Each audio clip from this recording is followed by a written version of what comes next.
What makes organized crime strong? It is very well connected across borders.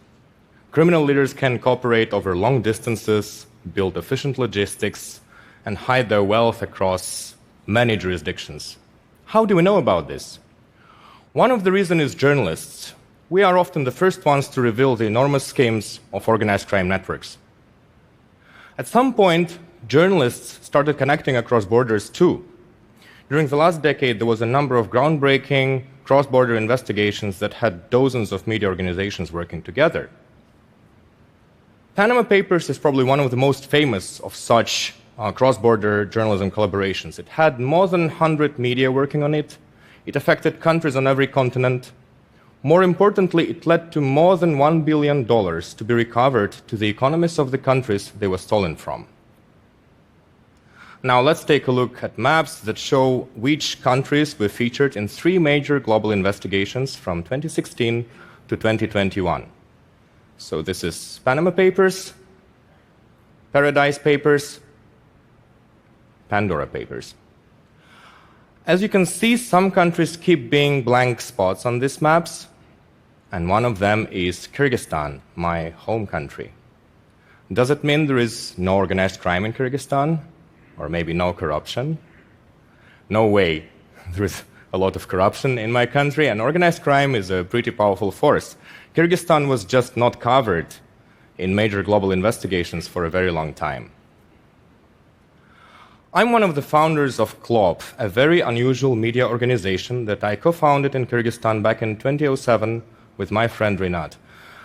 Initially, it was just a news website and a journalism school. We would train journalists as young as 15 or 16 to cover politics, human rights violations, and many, many other stories that happened in our country. Throughout the years, our journalists grew up, and by the time they were in their early 20s, they thought they were too experienced to just cover daily news.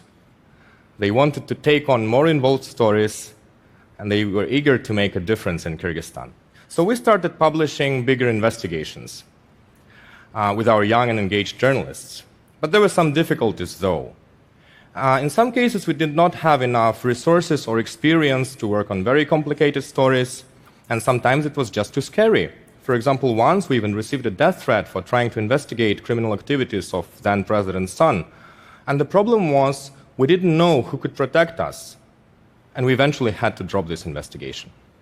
But then something important happened in 2017 when we joined the network of OCCRP, Organized Crime and Corruption Reporting Project. It is an organization based in Bosnia. It was initially formed to unite the best investigative media outlets from the Balkans, and later it expanded its network to many other countries in Europe and then to Central Asia, Middle East, Africa, Latin America. And the goal of this organization is in its name: to fight organized crime and corruption with journalism. We were the first Central Asian member of this network, and oh, how many changes it has brought.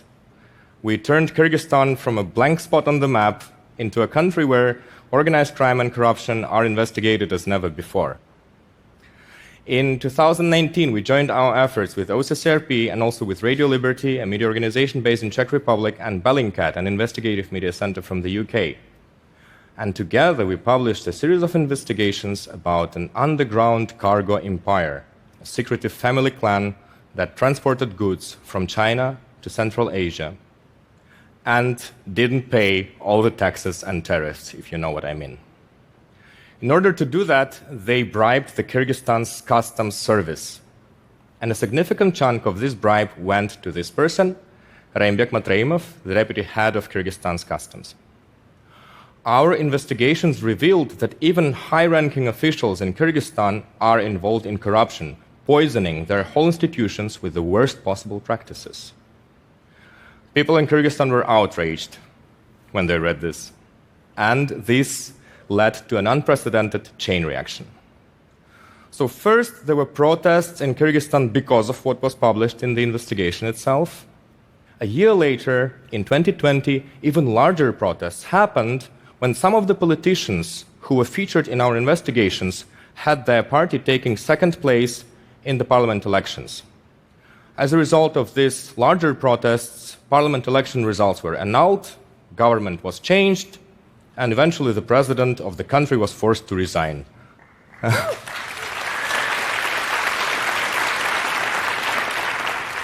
But this investigation was important not only for Kyrgyzstan. Remember I told you about this family clan that started this scheme in first place?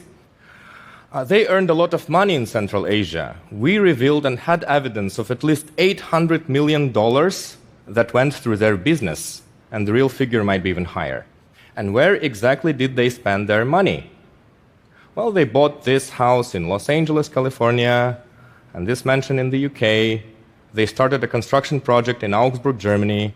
They bought many apartments in Dubai.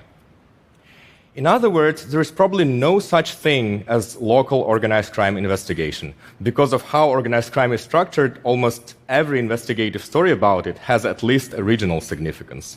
And in many cases, it has a global significance. So now, there are several messages that I want to deliver today. Message number one, journalism networks are actually very efficient and important. You don't need 100 media organizations for every investigation. Like in our case, we had only 4, and it was already a huge game changer.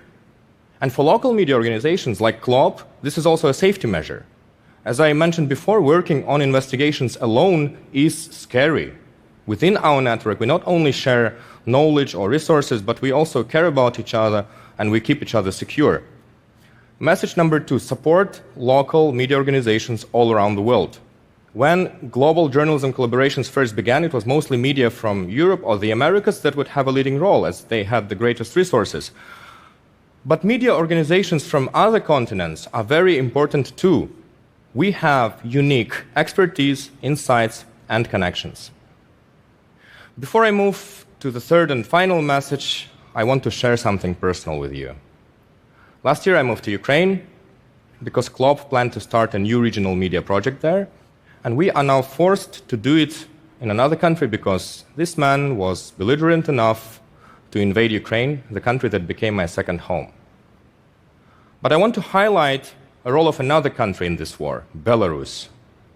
Belarus is very corrupt. It has been run by Alexander Lukashenko, a dictator that has been ruling this country since the 1990s.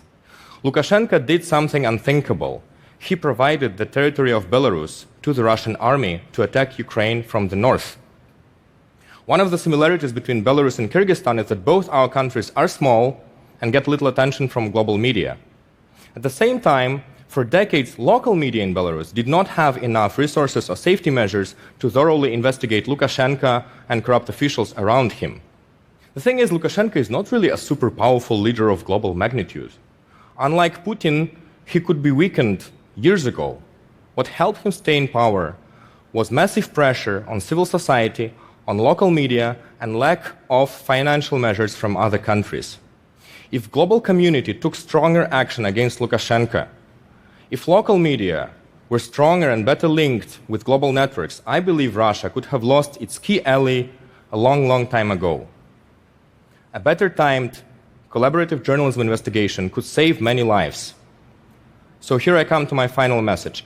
Let's leave criminals and corrupt officials without access to their money before it's not too late. This is where journalists need help from activists, politicians, and even bankers, not just from each other. We must expand our cross-border networks outside of the media world too, because every exposed corrupt official, every arrested organized crime leader is a chance to protect our world not only from smugglers and thieves, but also from dictators and warmongers. Thank you.